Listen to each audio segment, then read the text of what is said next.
There is one part of the government that will be hit with big budget cuts. At least that's the impression you get from the media. The Pentagon plans to shrink Army to pre-World War II level. That's from the New York Times. Here's a report from Fox News. The Army would shrink by 80,000 troops. The A-10 Warthog, a Cold War tank killer, would be retired, and the U-2 spy plane would be replaced by an unmanned vehicle. It's the new face of the trimmed-down military. That's true, but it doesn't mean they're going to spend less. The Secretary of Defense just said today's military can fight with fewer people because technology does more. What you're equipped to do, how you're led, the equipment that you have, the modernization, the technology versus what our Army looked like in 1939 and 1940. I mean, there's no comparison. So, fewer troops if Congress approves. Former Congressman Ron Paul, now host of the Ron Paul Channel, says that's long overdue. Ron? Hello there. Yes. I do. Called for this for a long time. You happy? Well, if it really would happen, it might be, the right way to go. I just don't believe in this. Remember, Rumsfeld was talking something like this a few years ago. It never happened. And now I hear that report said they were going to cut 80,000. I saw 40,000, unless the Congress changes their mind. The Congress will. This is just an excuse to pretend they're cutting in one area for the purpose of buying more weaponry and, get change in, more of this military-industrial complex funding. That's what they want. They do admit they're going to spend $28 billion more. Right. They are. They aren't really cutting anything, and they want to pretend to downsize the amount of personnel. Well, my argument is they should downsize the foreign policy. If we're going to be the policeman of the world, like right now, we're sending a destroyer over to the Black Sea, and that's important. We have to be safe, and that F-35, $400 billion boondoggle, we need that. We want to feel safe here at home. So I guess the American people are saying keep spending. They've just recently voted to give aid to you in Ukraine, and where are we going to get the money? So it never ends, and that's why I predict it won't end until we have a declared bankruptcy with the destruction of the dollar. And at the rate they're going, they're working real hard on that. And yet, Dick Cheney says about these planned cuts in personnel, this is absolutely dangerous. Lindsey Graham says it guts our defense. Well, I think they're smoking something.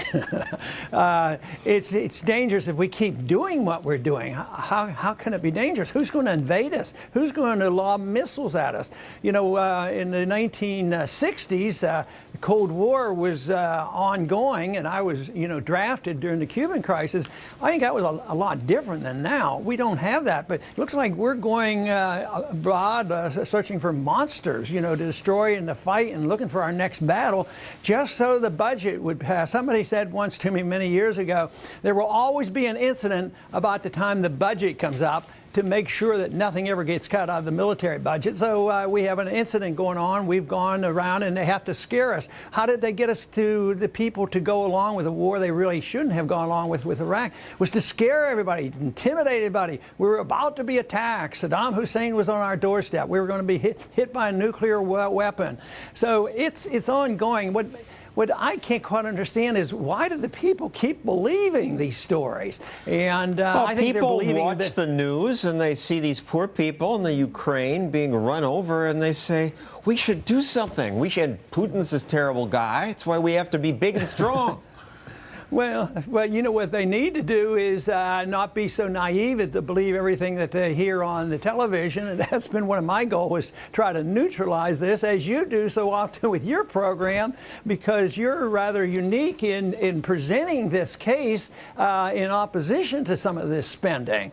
But unfortunately, people are still going along with it. But I might say, I don't think it's as bad as it used to be. I think we've made some inroads. When the time came to bomb Syria, the American people spoke out, and Obama backed off, and the Congress backed off.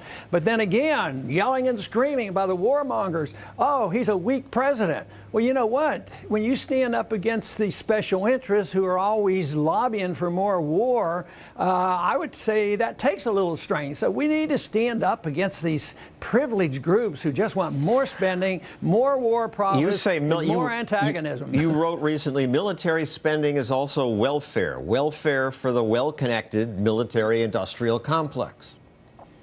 Yes, and this is something that conservatives frequently forget. We, as conservatives, have talked a lot about Keynesianism, welfareism, and conservatives are very good at this. No more welfare, no more food stamps, don't take care of child health care anymore.